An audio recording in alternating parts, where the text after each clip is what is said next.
Vous écoutez un message enregistré à l'église CVV Paris. Pour plus d'informations, visitez notre site internet cvvparis.fr. Et c'est le dernier ce soir, c'est le dernier dans la série du disciple qu'on va prendre comme thème. Et le sujet, c'est le disciple qui espère. Le disciple qui espère. Et le passage que nous avons, on a souvent suivi les passages dans Matthieu chapitre 10. Et le passage que nous avons ce soir, c'est dans Matthieu chapitre 5. Que j'espère que ça fonctionne. Ah oui, ça a l'air de fonctionner. De versets 9 à 12. Je vais vous le lire. Heureux ceux qui procurent la paix, car ils seront appelés fils de Dieu. Heureux ceux qui sont persécutés pour la justice, car le royaume des cieux leur appartient. Heureux serez-vous lorsqu'on vous insultera, qu'on vous persécutera, et qu'on dira faussement toutes sortes de choses mal à cause de moi. Macarena. Réjouissez-vous et soyez dans l'allégresse, parce que votre récompense sera grande au ciel. En effet, c'est ainsi qu'on a persécuté les prophètes qui vous ont précédé. Et j'avoue que quand je lis un passage comme ça, je ne suis pas très content. Parce que, bon, d'abord, on n'aime pas être insulté. Enfin, moi, je n'aime pas être insulté. J'aime pas être persécuté. Je n'aime pas être insulté et persécuté pour des raisons fausses. Et j'entends très bien. Ça arrive souvent dans nos situations de travail, dans nos quotidiens, avec nos collègues, avec des gens autour de nous, des fois avec des amis proches ou des gens proches, des fois même des gens dans l'Église, ce qu'on appelle l'Église, le corps de Christ. Et on est, peut-être le mot persécuté, c'est un peu faux, mais on est jugé faussement sur des fausses raisonnements. Et ce n'est pas réjouissant. Vous êtes d'accord avec ça? En tout cas, moi, je le pense. Je ne suis pas content avec ça. Ce n'est pas sympa et c'est pénible. Et je trouve que même Jésus qui dit, en effet, c'est ainsi qu'ont persécuté les prophètes qui vous ont persécuté, c'est pas très rassurant quand même, comme terme. Enfin, je ne trouve pas qu'il y a beaucoup d'espoir là dans cette phrase-là. Et puis, il y a un autre verset dans Romains 12 aussi que je vous ai mis en lien avec ce verset-là. C'est un verset qu'on connaît relativement bien si vous êtes chrétien, qui parle de sacrifice vivant. Je vous encourage, dit Paul dans cette lettre de Romains 12, de offrir vos corps comme un sacrifice vivant, saint, agréable à Dieu. Et je me dis que nous, les Parisiens, et je sais qu'on a des visites hors Paris ce soir, mais souvent dans nos vies, on offre nos vies comme un sacrifice et c'est difficile. C'est pas facile. En tout cas pour nous qui sommes à Paris et que là où vous habitez, la vie n'est pas toujours une longue fleuve tranquille, n'est-ce pas? Il y a toujours des surprises. Et vivre en tout cas sur Paris, sans parler de les distances, la fatigue, le prix des appartements, le coût de vie à Paris, les difficultés relationnelles avec les gens, parce que les gens ils habitent loin les uns les autres. Trouver des églises qui sont agréables, où on se sent à l'aise, c'est pas facile. Et moi, je pense qu'il y a beaucoup de gens et beaucoup de chrétiens qui viennent sur Paris, ils sont persuadés que c'est l'appel de Dieu, et ils arrivent ici, et ce qui se passe, c'est que finalement, l'espoir disparaît. Il y en a un qui est heureux en tout cas. Et vous connaissez ce proverbe qui dit que l'espoir différé rend le cœur malade. Ça se trouve dans la Bible d'ailleurs. L'espoir différé. Combien de gens arrivent sur Paris avec un projet, avec des idées, avec même un appel pour le cœur de Dieu, pour dire que le Seigneur va faire des choses ici dans la ville, dans la nation. Et puis jour après jour après jour, les choses n'avancent pas tout à fait comme on s'y attend. Et l'espoir différé rend le cœur malade. Et nos corps offerts comme sacrifice devient de plus en plus compliqué. Et on est faussement jugé, on est persécuté, on est mis à part, on est regardé comme quelqu'un ou des gens négatifs. Les situations ne sont pas toujours évidentes. Je pense qu'il y a beaucoup de gens à Paris qui ont le cœur, ou l'espoir, je devrais dire, différé. Beaucoup. Pas simplement des chrétiens, mais des non-chrétiens. Des gens qui viennent avec des projets, des idées, des choses à vivre sur la grande ville. Et je parle de Paris, mais ça pourrait être Lille, Lyon, Marseille, Bordeaux, je ne sais pas où. On vient avec des projets. Et ça s'est cassé à cause de situations dans la vie. Mais en tant que chrétien, il faut lire le verset 2 de Romains 12. Hein? Mais ne vous conformez pas à ce monde, mais soyez transformés par le renouvellement de l'intelligence. Soyez renouvelés par le renouvellement de l'intelligence. Qu'est-ce que c'est le renouvellement de l'intelligence? Pas facile ça. Et souvent on pense que parce qu'on est chrétien, parce qu'on a rencontré Dieu, on a rencontré Jésus, c'est lire plus la Bible, c'est peut-être prier, c'est peut-être aller à l'église ou faire des choses pour Dieu. Et en soi, ce n'est pas des mauvaises choses. C'est important de prier, avoir du temps avec Dieu. C'est important de prier avec des amis dans l'église. C'est important de lire la Bible. Mais on peut faire toutes ces choses-là et de ne pas avoir de renouvellement de l'intelligence. Vous le croyez? Eh bien oui, ça existe. On peut faire beaucoup de choses pour Dieu. Et on ne change pas là-haut la tête. On ne change pas cette intelligence qui vient du Seigneur. Et en fait, ça commence, en réalité, par un petit mot qui est difficile dans notre société, qui s'appelle la repentance. La repentance. De ne pas croire ce que l'ennemi a dit sur nos vies, mais de croire ce que Dieu a dit sur nos vies. Ce que Dieu dit sur qui il est lui, sur ce que Dieu dit sur lui-même, sur ce que Dieu dit sur moi, sur ce que Dieu dit sur les autres. Et en réalité, c'est des choses qu'on connaît intellectuellement, ou on les a lues, mais est-ce que notre intelligence a été renouvelée pour croire la vérité et pas ce que moi je pense est la vérité? Parce que vous comprenez, quand on croit un mensonge, on le prend pour une vérité. Et du coup, la vérité laisse la place pour l'ennemi de manipuler un peu nos vies ou nos façons de penser. N'est-ce pas? Parce qu'on a échangé une vérité pour un mensonge. Pendant très longtemps, moi je pensais que, je vous l'ai dit, le renouvellement de l'intelligence, c'était faire des choses pour Dieu. Et ça a pris du temps pour que je découvre qu'en réalité, c'est Dieu qui a fait des choses pour moi. Ça a pris du temps pour découvrir qu'on appelle ça la grâce, un cadeau gratuit. Ça a pris du temps pour que je réalise qu'en fait, ce cadeau, je n'avais pas besoin d'y bosser pour l'avoir. Elle était offerte. Et je vivais avec un mensonge. Je vivais avec l'idée que je pouvais être mieux ou avoir une meilleure relation avec Dieu à faire des choses. Ça peut être subtil. Et pourtant, j'étais chrétien pendant longtemps. Ou bien le sentiment que le penser que mes sentiments sont plus importants que ce que dit la parole de Dieu. Ça vous est arrivé, ça? Ça m'est arrivé aussi. Moi, j'étais jeune chrétien et j'ai donné ma vie à Jésus. On avait fait un appel au salut, un peu comme Ben a fait tout à l'heure.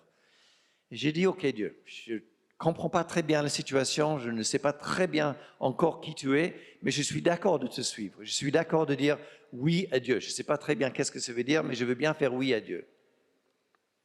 Et le dimanche après, enfin quelques temps après, quelqu'un d'autre a fait un appel.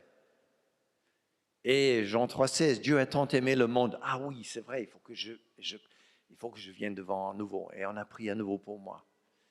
Et quelque temps après, 3 fois. Et c'était un jour, je me suis rendu compte, mais qu'est-ce qui est en train de passer? Pourquoi est-ce que j'ai besoin, chaque fois, quand il y a un appel, j'ai besoin de venir devant pour la prière, pour être sauvé? Je n'ai pas cru la parole de Dieu. Et la parole, elle est claire. Jésus, il dit, c'est lui qui croit en moi, quiconque qui croit en moi et confesse mon nom. Et pourtant, je l'avais fait. Mais je n'ai pas laissé mon intelligence être changée. J'écoutais mes sentiments et je n'écoutais pas la parole de Dieu. Combien de fois nos sentiments sont plus importants que ce que dit la parole, n'est-ce pas? C'est une bataille là. Et c'est ça le renouvellement de nos intelligences, n'est-ce pas? Alors je sais, il y a des gens qui savent lire la Bible, qui le récitent, qui ont fait des études de théologie, etc., qui ont beaucoup plus de savoir que moi. Mais non, leur intelligence, là-haut, en fait, ce que Dieu n'a pas fait, où ils se sont laissés faire, c'est laisser Dieu agir sur leurs pensées. Et ils ont laissé les mensonges de la vie conduire leur vie plutôt que de la vérité.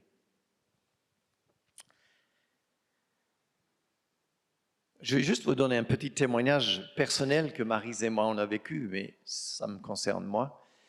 Parce que pendant que j'étais chrétien, j'ai servi le Seigneur, j'ai joué la guitare, je chantais, j'étais un bon chrétien, en tout cas au vu des gens. Et on a eu une situation dans notre famille où notre fille aînée nous a quittés brutalement. Et en tant que leader ou responsable dans la louange, etc., moi j'ai vécu ça très très difficilement. C'était pas facile. Et un jour, je me suis rendu compte que je me baladais avec une honte. Et je n'arrivais pas à me débarrasser de cette honte en moi. La honte que moi, qui conduisais les louanges, je n'avais pas réussi à amener ma fille vraiment vers le Seigneur, par exemple. La honte que je n'avais pas protégé ma famille. La honte que je n'ai pas été un bon mari. La honte que le regard des autres qui portaient sur moi, parce que voilà, il y a un enfant qui, pour l'instant, ne voulait pas venir à l'église. Et finalement, je laissais cette honte prendre la place dans mon cœur et dans ma vie à tel point que je n'avais plus de conviction quand je venais devant le trône, quand j'ai loué le Seigneur, quand j'ai chanté, quand je priais, ou quand je lisais la parole. Parce que le mensonge de l'ennemi, c'était que celui qui avait le dernier mot. Et moi, l'autre mensonge aussi, c'est que je croyais que j'étais responsable de la décision de ma fille. Et j'ai dû vraiment déposer ça devant Dieu. Ça m'a pris du temps. Hein. Pourtant, j'aimais le Seigneur, j'étais chrétien, enfin, tout ce que vous voulez. Mais j'ai dû déposer ça devant Dieu et demander pardon d'avoir cru à le mensonge que j'étais responsable de ces décisions. Avoir cru que je devais absolument protéger ma famille, c'était lui qui était responsable. J'avais une responsabilité, c'est clair, en tant que mari, en papa. Mais il y a un moment donné où nos enfants prennent leurs propres décisions. Et que je ne les ai pas laissés libres et leur donner la confiance que le Père nous donne à nous tous. Je me suis laissé prendre dans une sorte de mensonge. Mes émotions se sont alignées à la vérité. Et quand j'ai réalisé que j'ai cru à un mensonge pendant très longtemps, vous ne pouvez pas imaginer la liberté que je vivais, et dans mon louange, mais dans ma prière, dans la lecture, dans le partage. Parce que tout d'un coup, la honte que j'ai portée intérieurement, elle était disparue. J'avais confessé cette mensonge devant le Père. J'ai demandé pardon de l'avoir porté d'ailleurs. Et j'ai laissé sa vérité. Lui, il était responsable de nos enfants. Lui, il était responsable de ma famille. Et pas moi. Vous savez, il y a beaucoup de tentations qui nous arrivent dans la vie. Et j'ai une question à vous poser. Quelles sont les grosses tentations que vous vous affrontez dans la journée? Peut-être que vous n'avez pas envie de les dire parce que c'est trop. C'est le téléphone. Je n'ai pas pensé à celui-là, tu vois. Hein? Le téléphone. le téléphone, regarder son téléphone, regarder Facebook, Instagram, YouTube, je ne sais pas quoi. C'est peut-être une grosse tentation.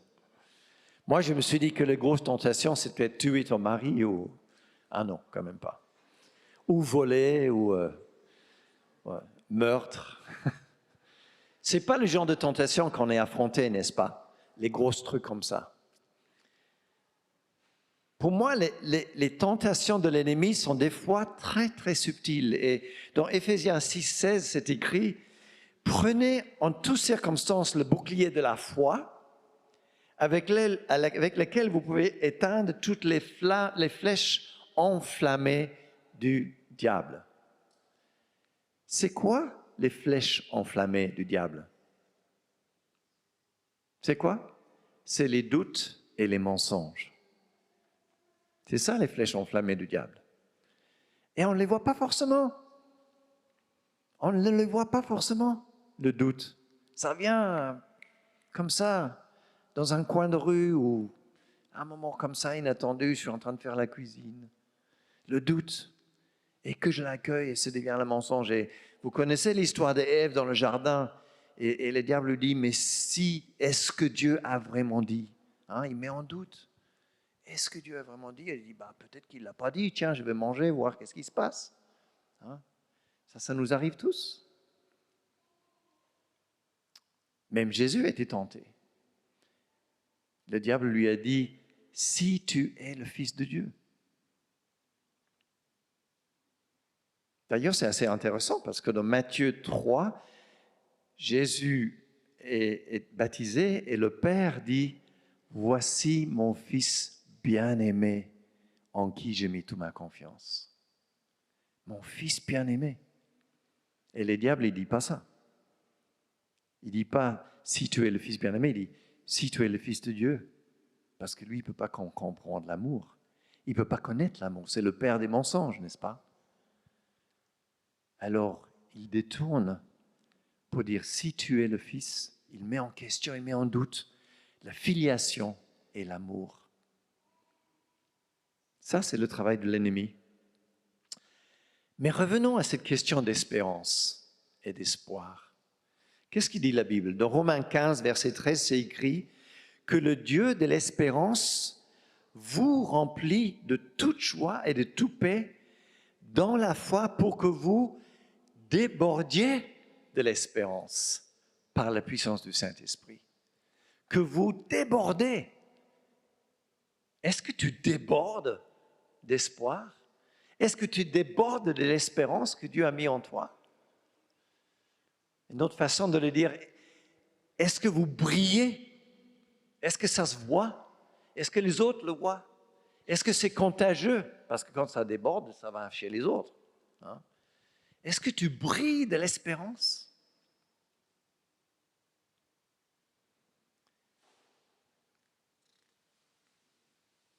Je me demande des fois combien d'entre nous mesurent l'espérance en fonction de notre vécu à Paris, justement.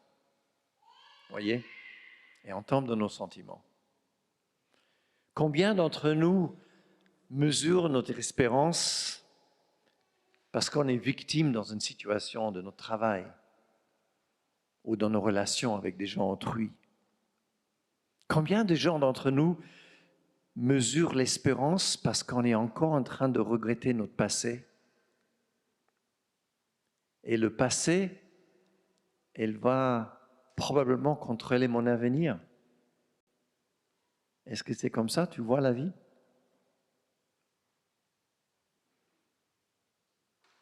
Combien d'entre nous n'ont pas eu la chance de Macarena de faire des études si bien? Et puis des fois, j'en ai rencontré des gens qui ont honte des études qu'ils ont faites. Parce que leurs parents ont dit, mais moi j'attends que tu deviennes un avocat, ou un médecin, ou le président des États-Unis. Non, peut-être pas. Ce n'est pas un bon exemple. Et puis tu n'as pas réussi. Et les gens, ils vivent avec cela. Mais ça va plus loin que ça. Parce que ça me concerne moi, ma personne, mon éducation, ma vie. Mais du coup, il y a un mensonge semé dans le cœur. Le mensonge que Dieu s'est trompé quand je devais venir sur Paris. Que finalement, je n'ai pas fait le bon choix. Que finalement, Dieu est vraiment, en fait, loin parce que j'ai fait le choix de venir. Ça me coûte cher. L'appartement, c'est compliqué. Le boulot, c'est difficile à trouver. Il y a probablement une erreur quelque part. Il n'a pas bien vu dans son livre, Dieu. Ou que le royaume de Dieu ne peut pas vraiment se manifester dans la ville de Paris parce que il y a tellement de trucs nuls qui se passent ici à la ville. Quand je vois mes collègues, ils sont tellement loin de Dieu, ils parlent que de la pouvoir, de l'argent, du sexe.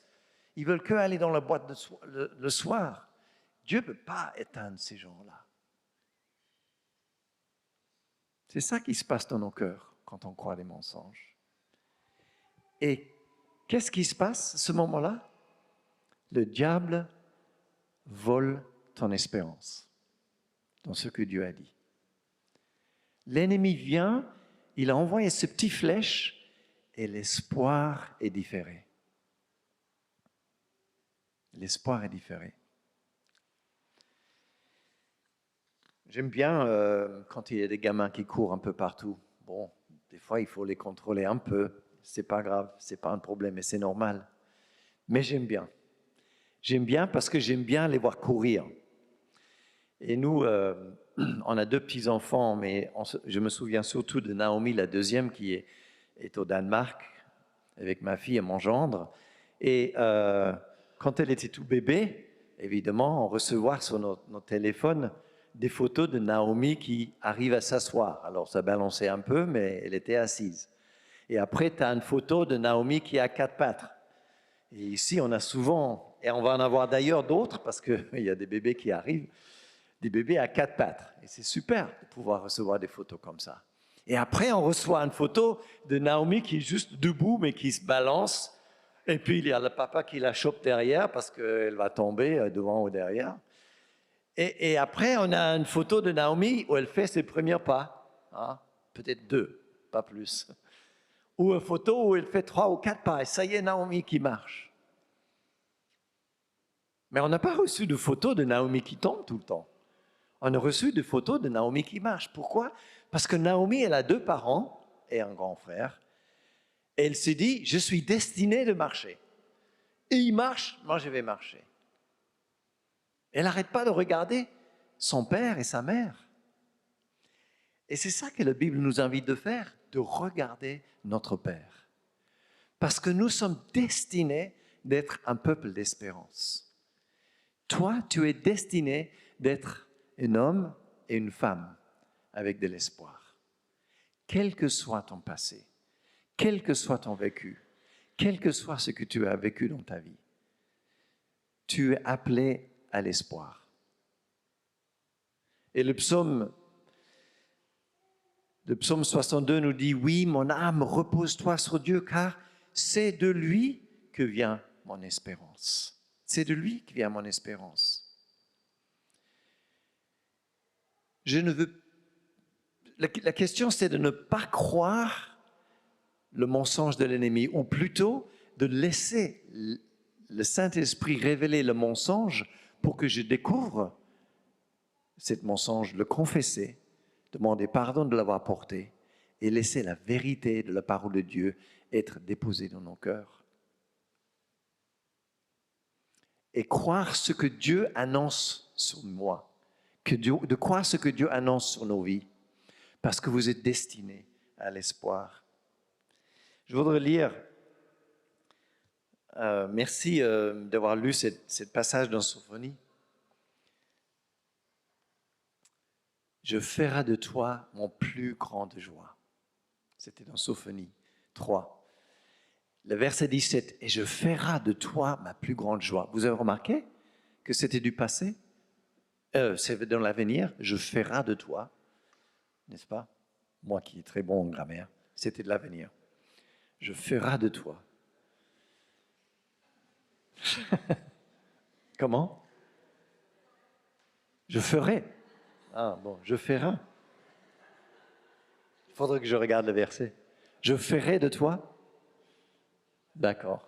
C'est du passé, c'est dans l'avenir. C'est dans l'avenir. Mais ça sonne mieux. Ah bon?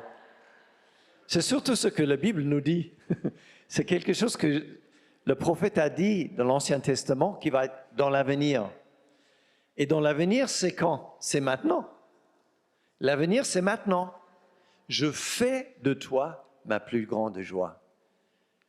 Parce que le Père, en regarde sur toi, il dit, ma fille bien-aimée, mon fils bien-aimé, en qui je mets toute ma confiance. Il dit ça sur chacun de nous. Et de le psaume 139, vous connaissez super bien celle-là. Éternel, tu m'examines et tu me connais. Tu me connais à Paris. Tu me connais dans l'appartement. Tu me connais dans mon travail. Tu me connais avec mon passé. Tu me connais avec les choses qui se sont ratées dans ma vie. Tu me connais. Tu sais quand je m'assieds et quand je me lève. Tu discernes de loin mes pensées. Tu sais quand je marche et tu sais quand je me couche. Et toutes mes voies te sont familières. Et la parole n'est pas encore sur ma langue que déjà, Éternel, tu le connais entièrement. Tu m'entoures par derrière et par devant et tu mets ta main sur moi. Ça, c'est ce que dit l'Éternel sur toi ce soir. Une telle connaissance est trop extraordinaire pour moi. Elle est trop élevée pour que je puisse le entendre ou même le comprendre. Où pourrais-je loin de ton esprit? Où pourrais-je aller fuir loin de ta présence? Si je monte au ciel, tu es là. Si je me couche au séjour des morts, te voilà. Si je prends les ailes de l'aurore pour habiter à l'extrémité de la mer, là aussi, ta main me conduira et ta main droite m'empoignera. J'ai des projets de paix et non de malheur pour toi, nous dit l'Éternel. Ça, c'est la parole de Dieu. Ça, c'est la vérité. Ça, c'est la vérité qu'on doit garder constamment dans nos vies, dans nos cœurs. Pas ton passé. Pas ton patron. Pas les gens autour de toi. Pas ta situation. Pas tes sentiments.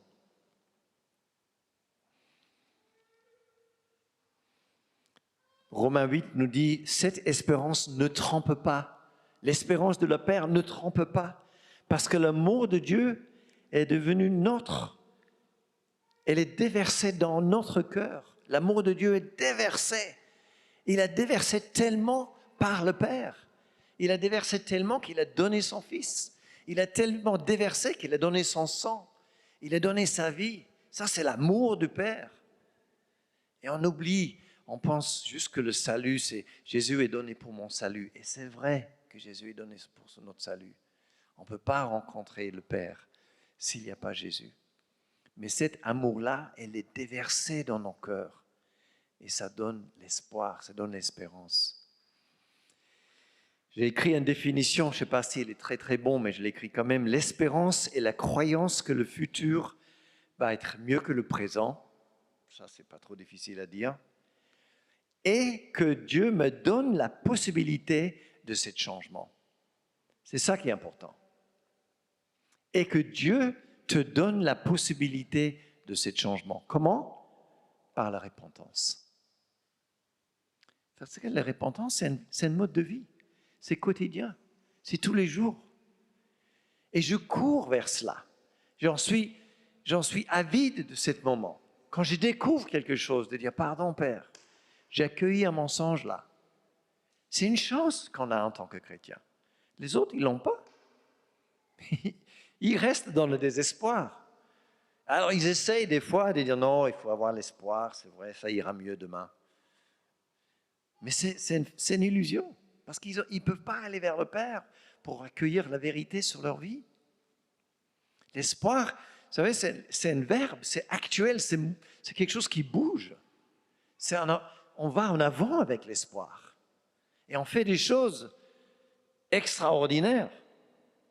Alors qu'on est des gens ordinaires, Dieu fait des choses extraordinaires parce qu'on a cet espoir qui qui nous pousse en amont.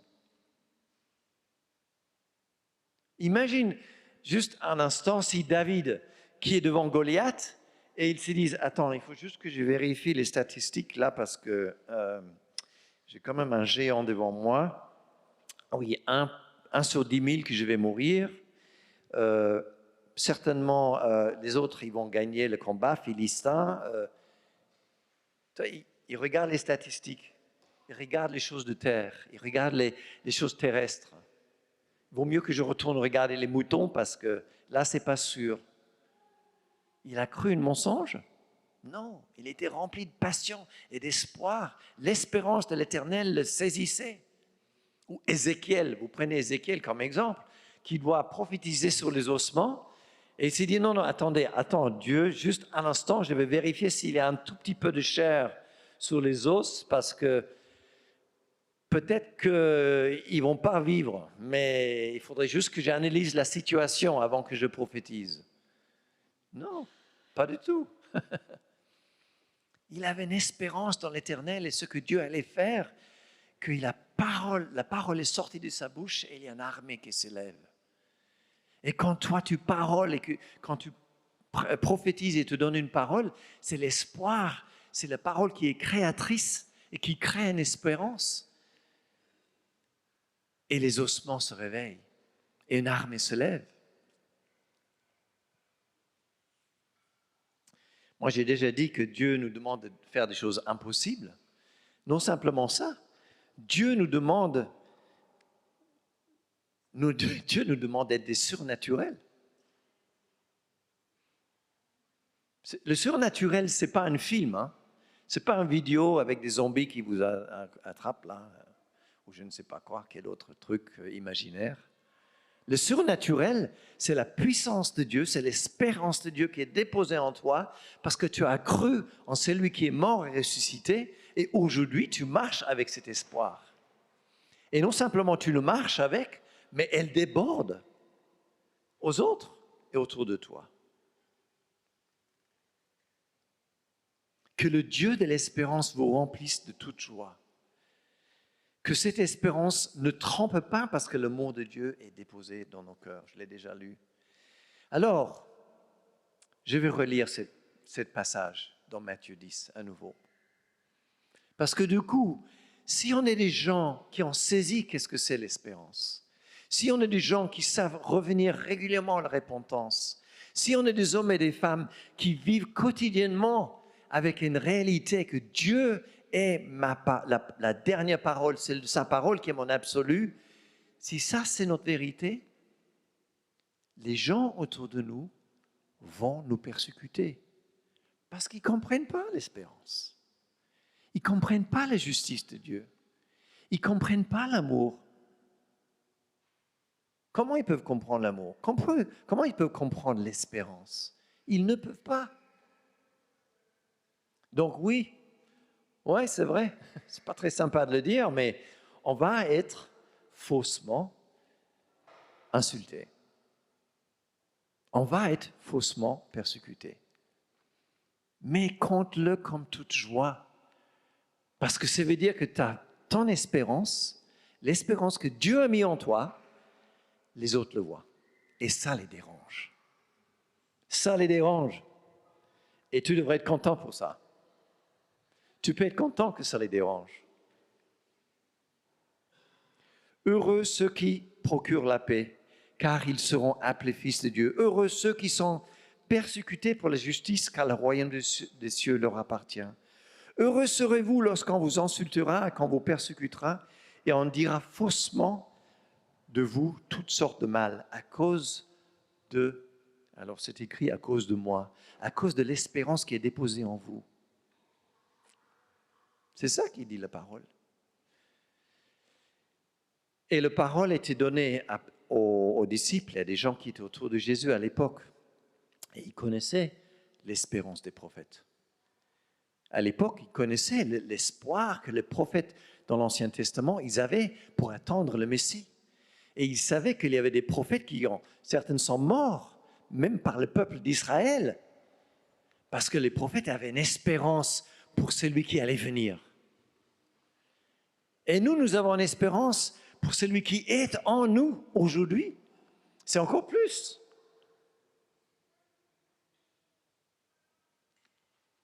Soyez dans l'allégresse, nous dit la parole, parce que ton récompense est immense. Ta récompense, elle est grande. Ce n'est pas quelque chose de loin, là-haut, mais quelque chose de riche que je peux saisir encore aujourd'hui et qui je sais que j'aurai demain. Moi, je voudrais finir avec un temps de prière.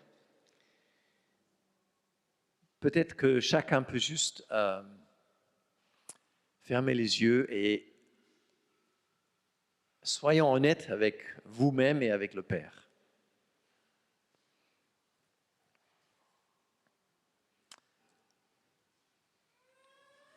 Soyons honnêtes.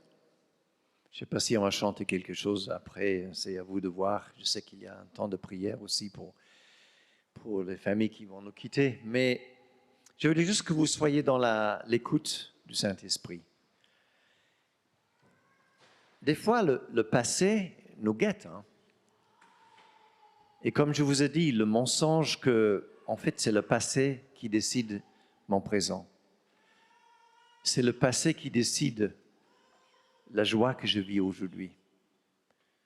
Ou des fois, on se laisse prendre victime de notre travail, de notre situation, des gens autour de nous.